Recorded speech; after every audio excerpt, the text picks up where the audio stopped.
Last month marked 1 year since the Eaton Fire tore through Altadena, killing 19 people, destroying thousands of homes. One of those houses belonged to award-winning filmmaker Ondi Timoner, who was out of town when the fire took her house. She learned about it through a text. She then went on to make a short documentary about all that came next, called All the Walls Came Down. Take a look. Here it is. Wow. It says unsafe, and it says it right there. You see it? This is how we have to go home now. We're home in a hazmat outfit. There's no home here. We got married right here. Amen. Just beyond belief. Yeah. I don't know if we could live here. Morgan really doesn't want to live here. But I also don't want to abandon my community. I mean, Altadena is my community, so I don't know what to do. What would you do? It's a powerful question. It's an Oscar-shortlisted documentary. It's called All the Walls Came Down. It premiered last month on January 7th, 1 year after the fires, on LA Times' YouTube channel. The award-winning filmmaker and Eaton Fire survivor, Ondi Timoner, joins me now in studio. Ondi, it's an honor to have you in. Thank you so much for being here. So glad to be here. Thank you. A big fan of your work. People should know that you're essentially the only filmmaker to win a grand jury for your documentary work twice at Sundance, including Dig, which is a hugely important film to me as a music person. So it's just great to have you here and talk to you. But the context for it is tragic and sad. So I just want to begin, because we heard you asking that question. I think everyone's thinking about what their answer would be. But how are you?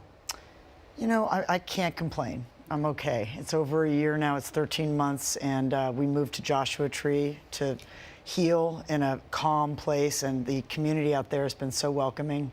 So and then meanwhile, making this film really united us with our community in Altadena, and we've had new family members like Heavenly Hughes, the founder of My Tribe Rise, is one of my closest friends now. And tonight we go to the Santa Barbara Film Festival, and we'll meet up there and have a reception and conversation up there. So it just continues. It's turned something very traumatic into something, I don't want to say positive, but urgent and important. We see the way a lot of people found their voice in response to this. We've talked to a lot of people from the Eaton Fire Survivors Network, Heavenly. We see her with the Altadena's Not for Sale t-shirt on in the film, and she becomes a main character in this film.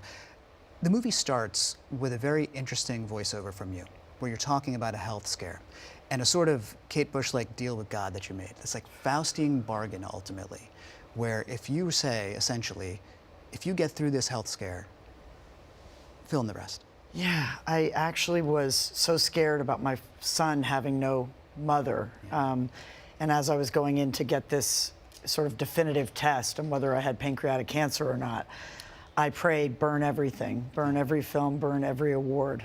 Just please let me see my son grow old. And then realizing as I looked at the ruins of my home that I had made that prayer, and here it was, and my son had just turned 21, so it was pretty, I thought, you know, I should choose my words more carefully next time. And we see you going through it, as anyone would, going through your stuff, which has now become ashes and dust, and you have this beautiful conversation with your sister, who is a renowned rabbi, about this relationship between stuff and spirit, and it's a conversation about how these things become more than just stuff, and she gives you permission structure to grieve that loss, right?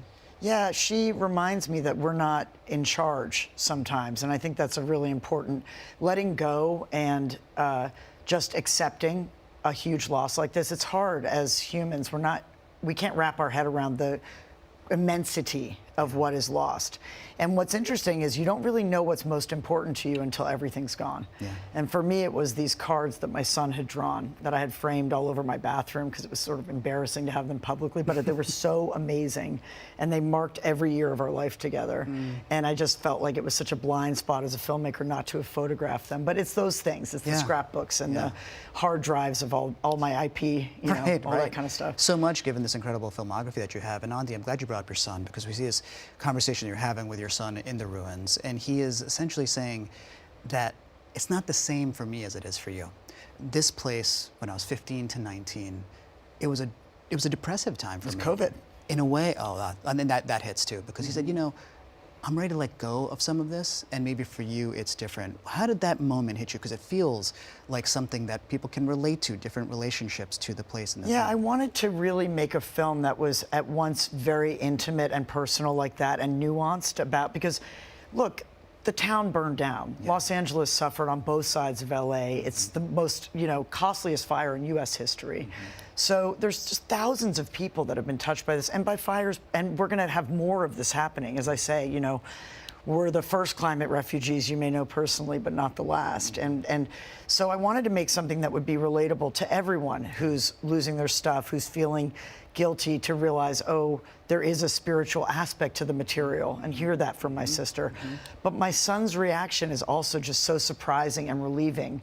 And it was relieving to me at the time, that he was like, I'm ready to let this go and move on. And I thought, that's wonderful. As a mother, I felt he's in a very different place in his life. Well, we're happy to hear that. And we get to know him a little bit through that moment. And more importantly, we get to feel that archetypal relationship, which makes it very relatable. And also to film about this specific place, Altadena, with this story of disproportionately large black home ownership, redlining. You tell the story, you are with the community. These are your neighbors. You can tell this is a very intimate relationship you have with your neighbors.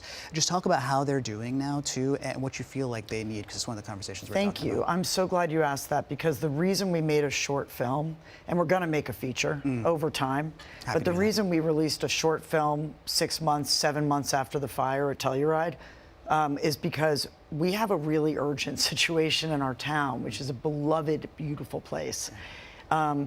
It was the second largest black home ownership in the entire country until this disaster. And now 61% of people who lost their homes are facing a total loss of housing in the next month or two.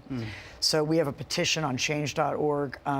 We're trying to keep families on their generational land. We have families that have lived there for 70 years or more, and when they bought their homes, they were maybe 150,000, and now they're worth like 1.5 million. That land is precious, and so predators, of course, show up and are foreclosing. So we're calling for an immediate moratorium on foreclosures.